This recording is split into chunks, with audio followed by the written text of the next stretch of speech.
દ્વારકાના ખંભાળિયામાં ફરી આખલાનો આતંક જોવા મળ્યો। મેઇન બજારમાં આવેલ સુપર માર્કેટમાં બે આખલાએ ધડબડાટી બોલાવી। આખલા યુદ્ધના કારણે લોકોમાં નાસભાગ સર્જાયો। અવારનવાર આખલા યુદ્ધથી સ્થાનિકો તેમજ રાહદારીઓ હેરાન પરેશાન છે। પાલિકા દ્વારા રખડતા ઢોર પકડવાની કામગીરી પર સવાલ ઉઠ્યા છે।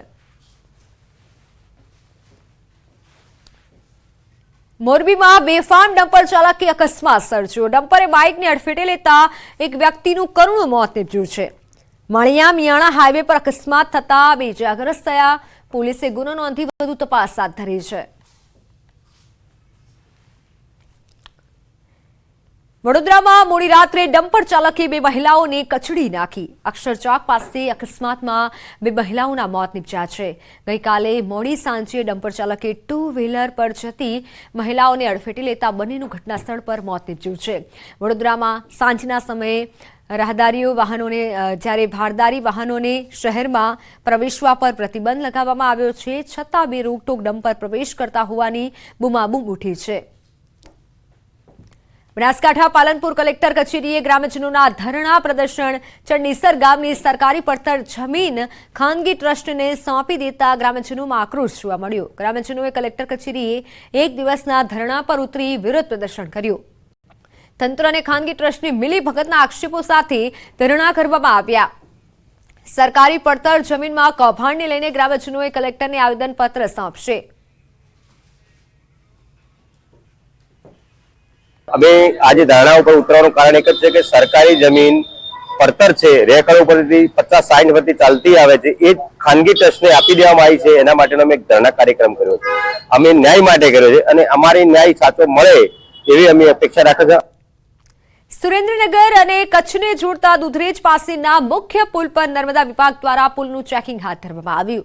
દુધરેજ પાસે આવેલા પુલની હાલત અત્યંત જર્જરિત હોવાથી પુલનું ચેકિંગ હાથ ધરવામાં આવ્યું। અગાઉ ઘણી વખત રજૂઆત કરવા છતાં ચેકિંગ હાથ ન ધરાતા વાહન ચાલકોમાં રોષ ભભૂકી ઉઠ્યો। પુલના કારણે વાહન ચાલકોને 2 કિલોમીટર ફરવાની નોબત આવતા વાહન ચાલકોમાં રોષ જોવા મળ્યો છે। તંત્રને પુલનો નવો બનાવવા માટે હાલ લોકો માંગ કરી રહ્યા છે। આ પુલ જર્જરિત હાલતમાં છે। જ્યારે વસ્તડી વાળો પણ પુલ અગાઉ પણ જ્યારે એ લોકોએ ટેસ્ટિંગ કર્યું હતું ત્યારે પુલને બરાબર છે એવું સાબિત કર્યું હતું, તેમ છતાં એ પુલ ધરાશય થઈ ગયો। આ પુલમાં પણ મોટી જાનહાની થાય છે તો જવાબદાર તંત્ર કોણ? સુરેન્દ્રનગરને ધાંગધ્રા અને કચ્છ તરફ જોડતા દુધરેજ નજીક આવેલા પુલ પર અગાઉ 3 વાર ગાબડા પડી ચૂક્યા છે। ત્યારે હાલ આ પુલની જે ક્ષમતા છે, કેટલી કેપેસિટી છે, કેટલા સમય સુધી આ પુલ ચાલી શકે તેવું છે અને આગામી સમયમાં કોઈ દુર્ઘટના ન ઘટે તે માટે તંત્ર દ્વારા હાલ આ જે પુલ છે એની ક્ષમતાની ચકાસણી કરવાની કામગીરી જે ચાલુ છે। અદ્યતન સાધનો વડે આ પુલની જે કેપેસિટી છે એની ક્ષમતાની ચકાસણી કરવામાં આવી રહી છે। પુલના જે ખાસ કરીને નીચેની તરફના જે પિલરો જે છે એ પિલરો કેટલું વજન જે છે એ સહન કરી શકે છે અને કેટલા વજન સુધીના વાહનો અહીંથી પસાર થાય ત્યાં સુધી આ પુલમાં કોઈ દુર્ઘટનાનો ભય નથી। તેને લઈ અને હાલ જે તંત્ર છે એના દ્વારા ચકાસણીની કાર્યવાહી ચાલી રહી છે, પરંતુ ક્યાંક ને ક્યાંક અગાઉ આ પુલમાં 3 વખત ગાબડા પડી ચૂક્યા છે। અગાઉ આની પહેલા જે વસ્તડીમાં પુલની દુર્ઘટના જે બની હતી તેમાં પણ તંત્ર દ્વારા ફિટનેસ સર્ટિફિકેટ આપવામાં આવ્યું હતું, તેમ છતાં પુલમાં દુર્ઘટના બની હતી। ત્યારે આ પુલમાં ફરી એવી દુર્ઘટના ન મળે તે માટે ખાસ તંત્ર દ્વારા યોગ્ય રીતે કાર્યવાહી કરવામાં આવે તેવી ક્યાંક ને ક્યાંક લોકોમાં માંગ ઉઠી છે। અક્ષય જોશી, ન્યૂઝ 18 ગુજરાતી, સુરેન્દ્રનગર। કૃષ્ણ જન્મભૂમિ માટે સર્વેની મંજૂરી મળી। અલ્હાબાદ હાઈકોર્ટે હિન્દુ પક્ષની અરજી મંજૂર રાખી છે। અલ્હાબાદ હાઈકોર્ટે કમિશનર નીમવામાં આવશે, જ્યારે અલ્હાબાદ હાઈકોર્ટે સર્વેની મંજૂરી આપી દીધી છે। શાહી ઈદગાહ મસ્જિદ વિવાદ મામલો કે જેમાં હવે મંજૂરી મળી ગઈ છે। અલ્હાબાદ હાઈકોર્ટે સર્વેની મંજૂરી આપી છે।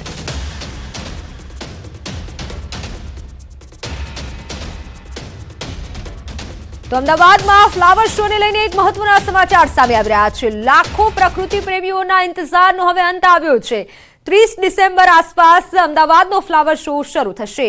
મુખ્યમંત્રીના હસ્તે શુભારંભ કરવામાં આવશે। સંભવતઃ 30 ડિસેમ્બરથી 15 જાન્યુઆરી સુધી આ ફ્લાવર શો ચાલશે। 17 દિવસ સુધી ફ્લાવર શો ચાલશે। એમસીના અત્યાર સુધી યોજાયેલા ફ્લાવર શોમાં આગામી ફ્લાવર શો સૌથી વધુ દિવસોનો રહેશે, જ્યારે કે 17 દિવસ દરમિયાન 10 લાખથી વધુ લોકો ફ્લાવર શોની મુલાકાત લેશે તેવી સંભાવના છે। આગામી ફ્લાવર શોમાં એમસી દ્વારા વિશ્વની સૌથી લાંબી ફ્લાવર વોલ બનાવવામાં આવી હતી, જેવું આયોજન કરવામાં આવ્યું છે। 400 મીટર લંબાઈની ફ્લાવર વોલ બનાવવા માટે એમસીએ તૈયારી શરૂ કરી છે।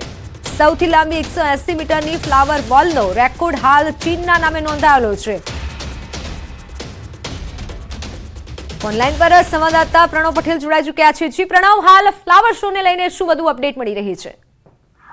ચોક્કસ માની શકાય કે મહાનગરપાલિકાનું ગાર્ડન વિભાગ ફ્લાવર શો લઈને છેલ્લા 6 મહિનાથી તૈયારીઓ શરૂ કરી દીધી છે, પરંતુ આ વખતે વિશેષ ફ્લાવર શોની મહત્વતા એ રહેશે કે 400 મીટર લાંબી ફ્લાવર વોલ બનાવવા છે, કદાચ વિશ્વની સૌથી આ મોટી વોલ હશે અને કદાચ એક નવો વિશ્વ રેકોર્ડ છે એ મહાનગરપાલિકા અહીં નોંધવા જશે. બીજી તરફ આ ફ્લાવર શો જે યોજાશે તેની અંદર 17 દિવસનો ફ્લાવર શો રહેશે અને સાથે જ જે રીતે વાયબ્રન્ટ સમિટ ગુજરાતમાં ફરી યોજાવા જઈ રહી છે તેના જે મહાનુભાવો આવવાના છે એ મહાનુભાવો પણ ફ્લાવર શોની મુલાકાત લઈ શકે તે પ્રકારની વ્યવસ્થા કરાઈ છે. 17 દિવસ ફ્લાવર શો ચાલશે અને 10 લાખથી પણ વધુ લોકો વિઝિટ લે તે પ્રકારનું આયોજન મહાનગરપાલિકાની ટીમ દ્વારા કરવામાં આવ્યું છે. એટલે માની શકાય કે જે ફ્લાવર શોની અંદર જે ફ્લાવર યુઝ થશે એ પણ જે અન્ય કન્ટ્રીમાંથી અમેરિકા, કેનેડા, ઓસ્ટ્રેલિયાથી પણ આ ફ્લાવર છે તે મંગાવવામાં આવશે.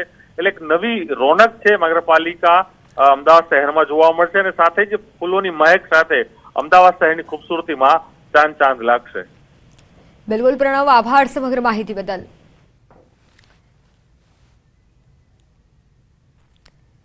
ગુજરાતની પ્રથમ ઓડિયોલોજી અને સ્પીચ લેંગ્વેજ પેથોલોજી કોલેજનું આરોગ્ય મંત્રી ઋષિકેશ પટેલના હસ્તે લોકાર્પણ થયું. અમદાવાદ સિવિલ મેડિસિટીની સરકારી સ્પાઇન ઇન્સ્ટિટ્યૂટ ખાતે કોલેજનું નિર્માણ કરાયું છે. આ પ્રસંગે વિવિધ હોસ્પિટલના ડાયરેક્ટર, સુપ્રિન્ટેન્ડન્ટ, મેડિકલ કોલેજના ડીન પણ ઉપસ્થિત રહ્યા. અંદાજિત ₹3 કરોડના ખર્ચે તૈયાર થયેલ આ કોલેજ સાંભળી ન શકતા બાળકો માટે વરદાન સાબિત થશે. બાલ્યાવસ્થાના વાણી અને ભાષાના ડિસઓર્ડર્સ, ડેવલપમેન્ટ લેંગ્વેજ, અવાજના રોગ, જ્યારે કે તોતડાપણા જેવી સમસ્યાના નિદાન અને સારવારમાં કારગર સાબિત થશે.